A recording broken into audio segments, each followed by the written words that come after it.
Chapter 11. Death for Egypt's firstborn. Then the Lord said to Moses, I will strike Pharaoh and the land of Egypt with one more blow. After that, Pharaoh will let you leave this country. In fact, he will be so eager to get rid of you that he will force you all to leave.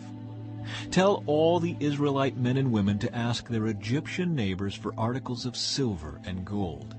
Now the Lord had caused the Egyptians to look favorably on the people of Israel, and Moses was considered a very great man in the land of Egypt, respected by Pharaoh's officials and the Egyptian people alike. Moses had announced to Pharaoh, This is what the Lord says, At midnight tonight I will pass through the heart of Egypt. All the firstborn sons will die in every family in Egypt, from the oldest son of Pharaoh who sits on his throne to the oldest son of his lowliest servant girl who grinds the flour. Even the firstborn of all the livestock will die. Then a loud wail will rise throughout the land of Egypt, a wail like no one has heard before or will ever hear again. But among the Israelites it will be so peaceful that not even a dog will bark. Then you will know that the Lord makes a distinction between the Egyptians and the Israelites. All the officials of Egypt will run to me and fall to the ground before me. Please leave, they will beg. Hurry and take all your followers with you. Only then will I go. Then, burning with anger, Moses left Pharaoh. Now the Lord had told Moses earlier, Pharaoh will not listen to you. But then I will do even more mighty miracles in the land of Egypt. Moses and Aaron performed these miracles in Pharaoh's presence. But the Lord hardened Pharaoh's heart, and he wouldn't let the Israelites leave the country. Chapter 12. The First Passover. While the Israelites were still in the land of Egypt, the Lord gave the following instructions to Moses and Aaron. From now on, this month will be the first month of the year for you. Announce to the whole community of Israel that on the 10th day of this month each family must choose a lamb or a young goat for a sacrifice, one animal for each household. If a family is too small to eat a whole animal, let them share with another family in the neighborhood. Divide the animal according to the size of each family and how much they can eat. The animal you select must be a 1-year-old male, either a sheep or a goat, with no defects. Take special care of this chosen animal until the evening of the 14th day of this first month. Then the whole assembly of the community of Israel must slaughter their lamb or young goat at twilight. They are to take some of the blood and smear it on the sides and top of the door frames of the houses where they eat the animal. That same night they must roast the meat over a fire and eat it, along with bitter salad greens and bread made without yeast. Do not eat any of the meat raw or boiled in water. The whole animal, including the head, legs, and internal organs, must be roasted over a fire. Do not leave any of it until the next morning. Burn whatever is not eaten before morning. These are your instructions for eating this meal. Be fully dressed, wear your sandals, and carry your walking stick in your hand. Eat the meal with urgency, for this is the Lord's Passover. On that night I will pass through the land of Egypt and strike down every firstborn son and firstborn male animal in the land of Egypt. I will execute judgment against all the gods of Egypt, for I am the Lord. But the blood on your doorposts will serve as a sign marking the houses where you are staying. When I see the blood, I will pass over you. This plague of death will not touch you when I strike the land of Egypt. This is a day to remember. Each year, from generation to generation, you must celebrate it as a special festival to the Lord. This is a law for all time. For 7 days the bread you eat must be made without yeast. On the first day of the festival, remove every trace of yeast from your homes. Anyone who eats bread made with yeast during the 7 days of the festival will be cut off from the community of Israel. On the first day of the festival, and again on the 7th day, all the people must observe an official day for holy assembly. No work of any kind may be done on these days except in the preparation of food. Celebrate this festival of unleavened bread, for it will remind you that I brought your forces out of the land of Egypt on this very day. This festival will be a permanent law for you. Celebrate this day from generation to generation. The bread you eat must be made without yeast from the evening of the 14th day of the first month until the evening of the 21st day of that month. During those 7 days there must be no trace of yeast in your homes. Anyone who eats anything made with yeast during this week will be cut off from the community of Israel. These regulations apply both to the foreigners living among you and to the native-born Israelites. During those days you must not eat anything made with yeast. Wherever you live, eat only bread made without yeast. Then Moses called all the elders of Israel together and said to them, Go pick out a lamb or young goat for each of your families and slaughter the Passover animal. Drain the blood into a basin. Then take a bundle of hyssop branches and dip it into the blood. Brush the hyssop across the top and sides of the door frames of your houses, and no one may go out through the door until morning.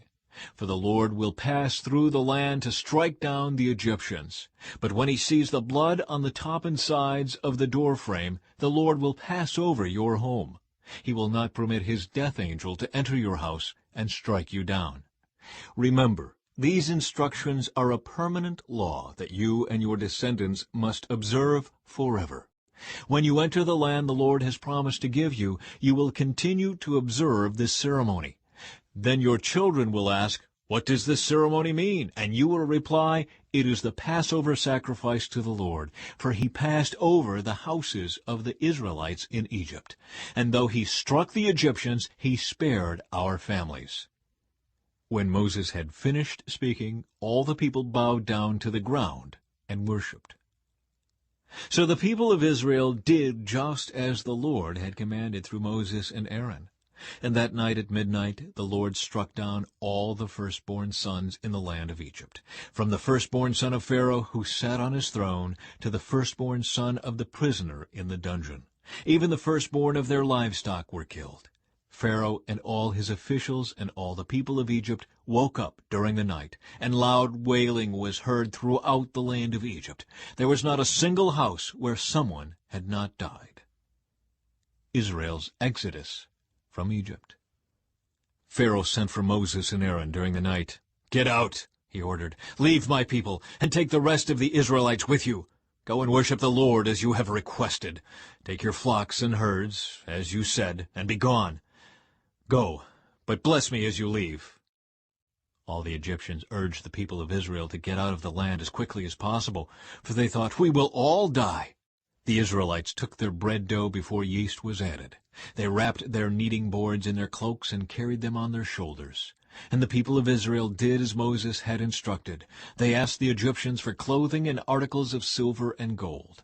The Lord caused the Egyptians to look favorably on the Israelites, and they gave the Israelites whatever they asked for.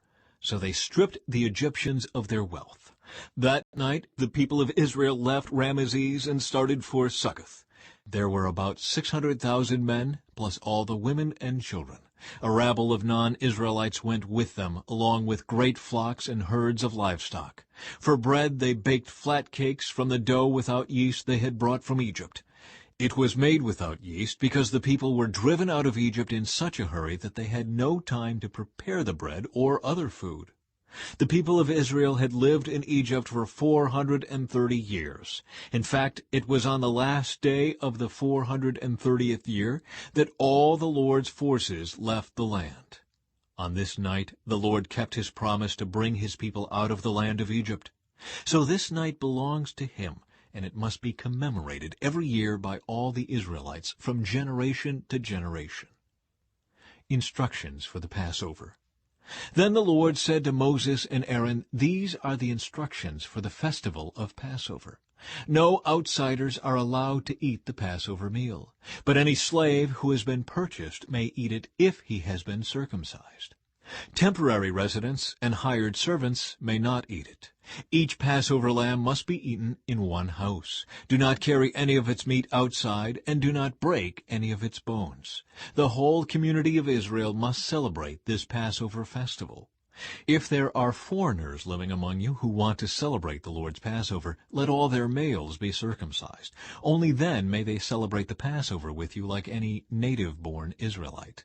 But no uncircumcised male may ever eat the Passover meal. This instruction applies to everyone, whether a native-born Israelite or a foreigner living among you.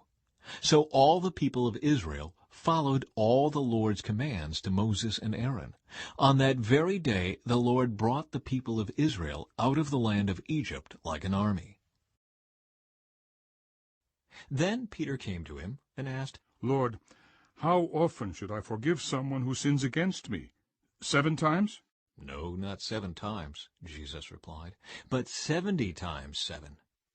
Therefore the kingdom of heaven can be compared to a king who decided to bring his accounts up to date with servants who had borrowed money from him. In the process, one of his debtors was brought in who owed him millions of dollars. He couldn't pay, so his master ordered that he be sold, along with his wife, his children, and everything he owned, to pay the debt. But the man fell down before his master and begged him, "Please be patient with me, and I will pay it all." Then his master was filled with pity for him, and he released him and forgave his debt. But when the man left the king, he went to a fellow servant who owed him a few $1,000s. He grabbed him by the throat and demanded instant payment. His fellow servant fell down before him and begged for a little more time. "Be patient with me, and I will pay it," he pleaded. But his creditor wouldn't wait. He had the man arrested and put in prison until the debt could be paid in full. When some of the other servants saw this, they were very upset. They went to the king and told him everything that had happened. Then the king called in the man he had forgiven and said, "You evil servant, I forgave you that tremendous debt because you pleaded with me. Shouldn't you have mercy on your fellow servant, just as I had mercy on you?" Then the angry king sent the man to prison to be tortured until he had paid his entire debt. That's what my heavenly Father will do to you if you refuse to forgive your brothers and sisters from your heart.